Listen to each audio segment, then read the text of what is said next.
This morning, we're going to bust some rental myths. Stay tuned. I'm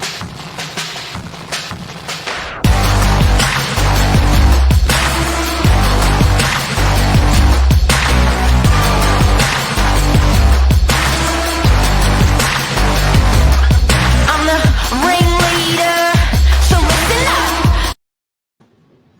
Morning, Mark. Pat, how are you? Good. How are you? Good. What's happening this morning? Not much. Sunny sky. Well, sunny sky, still cold, but clear skies at least. Apparently, my daughter, who's a bit of a weather station, a big weather station, always talks about weather. She said El Nino is over. Yay! El Nino. I know El the Niño. rain's sort of Officially going over. away. Oh, thank God for that. I just About time. It was bananas. That was that was a weird. I don't know how long it went for, but the last 6 months of weather, feel bad for the builders. Just weird. It's weird. And they compare it to what a year ago, 2 years ago with it was bushfires, then it was floods, and then it was hot, right? It's very apocalyptic. It is, but it just feels normal now, the weather. It's great. It's great. Yeah. Anyway, enough of the weather. Let's talk about you've been exposed hard to the rental market. You just found a great value property in Manly that you and your boy have moved into, and you want to crush some myths about rentals because there's a lot of people out there and they often echo some of these myths. Some are true, some are false. We're going to validate them and teach you some hacks around today. Yeah, exactly. So me and my partner just started renting a property in Manly. It was pretty crazy. We got quite good value. We're right on the beach. It's lovely. I could rant all day, but I won't take up all the time. But so a lot of things we're going to be talking about today are things that I encountered when I was applying for the property. I like to think of myself as a one-hit wonder. Our first application, we got the property. So I think I've got a bit of first-hand knowledge when it comes to busting these rental myths today. Yeah. So you got into Manly for a two-bedder, if you don't mind, like it. I don't know, but I won't say that dollar value, or if you don't, I don't know if it matters or doesn't matter, but it's pretty incredible what you don't have to spend for rent to get into the rental market. I think you did it, and a lot of people are barking about affordability in the rental market, but still there. Yeah, I think it's just researching, looking at areas you're interested in, and just waiting, I think, is the big thing. Even if you have to wait an extra few weeks, if you have the privilege to do so, I think it does help because something will pop up. But Solid. getting on to these rental myths. So the first rental myth today is that an applicant with a higher salary will always get the rental over someone with a lower salary, which actually is not true. It's a false. Yeah, so Please explain. well, I think a lot of these myths we'll be talking about today, it really depends on who you are as a person. A lot of the time, the property managers, and we've seen it firsthand, they want someone who's nice, who's a good tenant. If you've got a six-figure salary and you're not the nicest person in the world, or you're a bit messy, I don't think property managers aren't really going to want to keep you on board. I think they want someone who's personable and has a bit of character to them. And of course, when it comes to salary and rentals, there is the 30% rule. What's that? So the 30% rule is that 1/3 of a tenant's salary should be allocated towards rent. So if you have a massive salary, you don't always have to get that. As long as you have enough that 1/3 of your salary can be allocated towards rent, property managers will be looking for that, not just the biggest number wins. Okay, that's an interesting metric. Okay, so 1/3 should be able to service the rent when you're renting. Next one. This one's probably more for Victorians, but it's tenants can't hang art in their homes because sometimes you might need approval if you want to drill holes in the in your property. But in Victoria, apparently, you don't even have to ask permission to hang out. But then there are ways around this as well. You can get those pulley stickers that have got hooks attached to them, so you're not actually damaging the walls. I think that one's probably a bit self-explanatory. There are ways around it. I use Blue Tack, and that works fine. God bless 3M.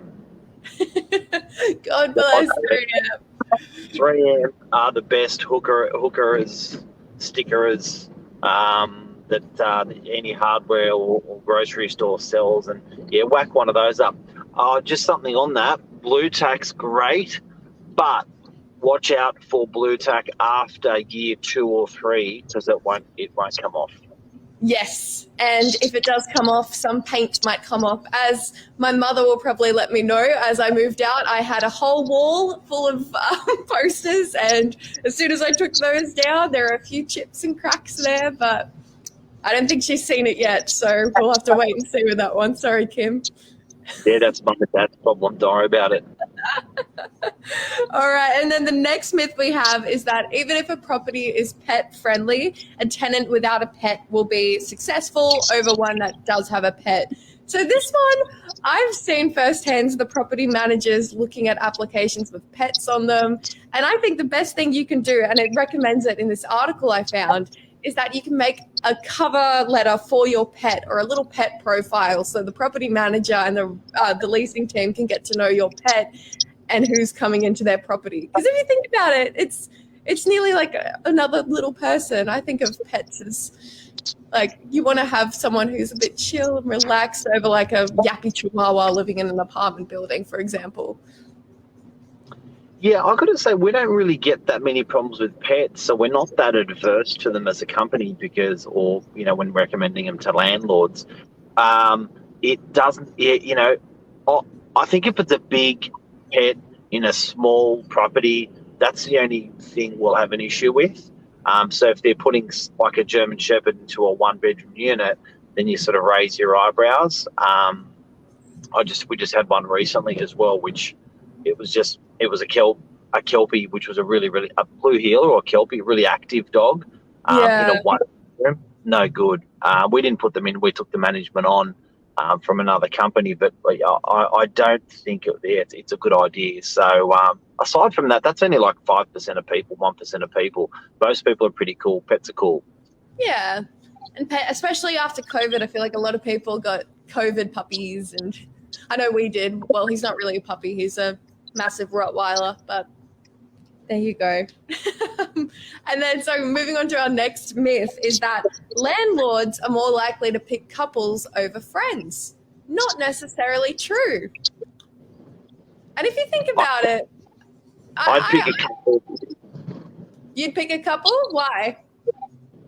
I think there's less chance of shit going wrong. People moving out, people moving in, people falling in love, people falling out. Like, I think if it's a couple with a baby or just couple, I think it's a little bit better odds. But if I had a choice, plenty of good singles out there. See, I for some reason I thought the opposite. I was like, I think it's because I'm coming from someone in their 20s who's seen a lot of my friends and a lot of people in fast-moving relationships. I'm a bit like, friendships are probably one thing that stays stagnant over time, over a lot of relationships that I've seen. But then saying that, It is what it is, and I think you just put the application in and hope for the best, I think. Yeah, I know. Say I'm in a 5-year relationship with my partner, and I made sure to clarify that in my application. So that was the selling point. all the two single blokes moved into the places to start telling real estate agencies they're a couple. Yeah. Oh, yeah. That could probably help, actually. I'd love to see that in action. I've got to watch that. Next topic. Next point. If something breaks, the tenant has to fix it. Obviously, with this one, it really depends on what's been broken and the extent of the damage, I guess. But so here they've said that landlords are responsible for general wear and tear, so cracks on the walls, like scuff marks on floorboards. Obviously, this is very dependent on the context. But if it's obviously if it's like you've played a game of ping pong and you've put a hole in the wall, I think that's where the tenant becomes responsible. But general wear and tear and things with weather as well. Yeah, look, I think the ones that there's stuff that gets a little bit tricky. A cracked shower screen, a glass door that gets slammed by the wind. Sometimes there's stuff that's wear and tear, and it's pretty non-avoidable. And sometimes it's just like, dude, you've just been rude, and you've just abused the property. You've got to pay for that, and you've got to get that fixed. So I think it's all in all with look, it is.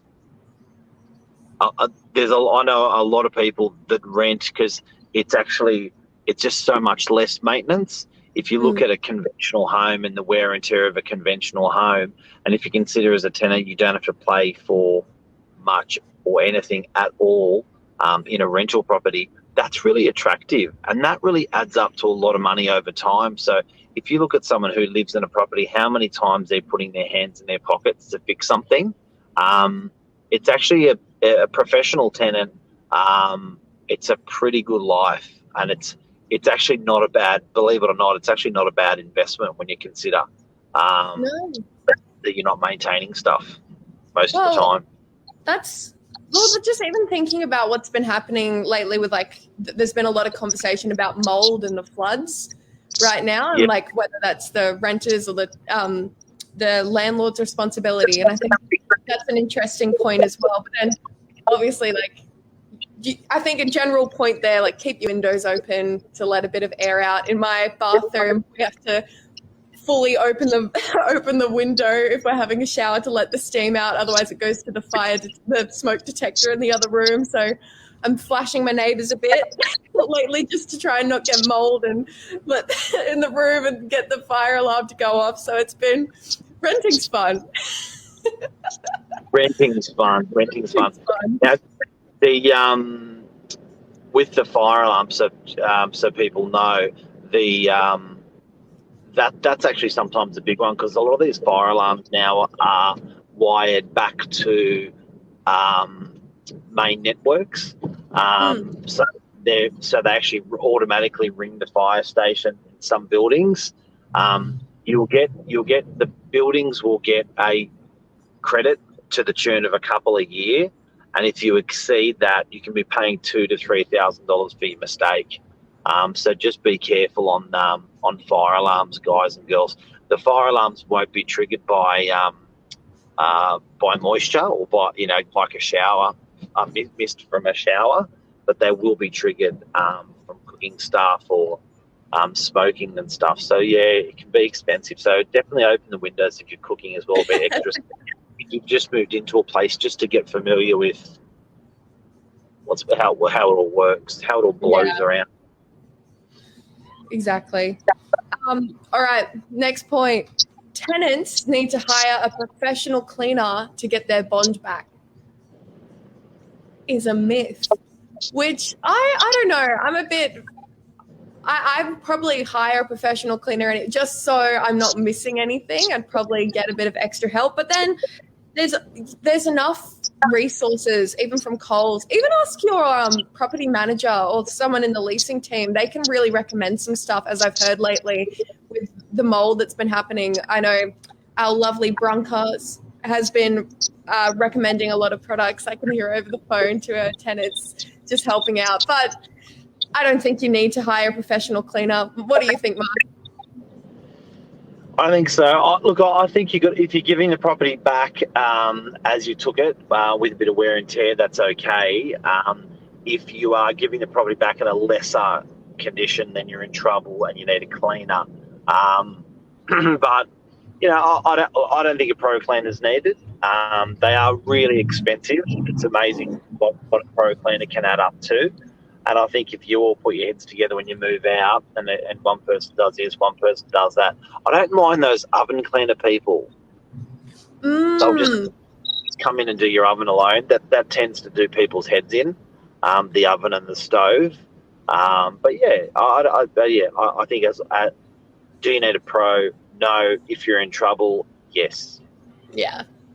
Now, I know we're running out of time, so I'll just move on to our last point, which sucking up to the property manager will help you at the inspection to get the property. That's not true. Just talk to them like a normal human being. I think just like people can see through it when you're trying to fake it and fake being nice to people. Just have a conversation, be honest about your expectations and what you're looking for. And yeah, and hopefully, look, that's what I did. I didn't suck up at the open home, and look what happened. So What was your agent like?